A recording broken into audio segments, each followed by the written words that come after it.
Alright. Ayan guys, nagluto tayo ng special na papaitan. Alam nyo kaya tinawag ko na special papaitan to kasi walang gaanong laman loob. Ang laman loob lang nito is tuwalya at no. Yan.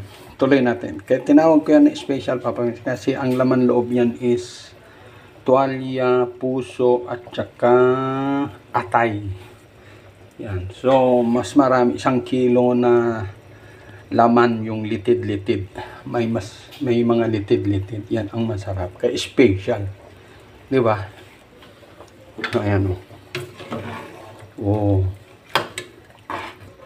Mas maganda pa sana kung meron kalamyas. Yung kamyas. Wala eh, walang bunga yung kamyas namin. Kaya alright. Thanks again for watching.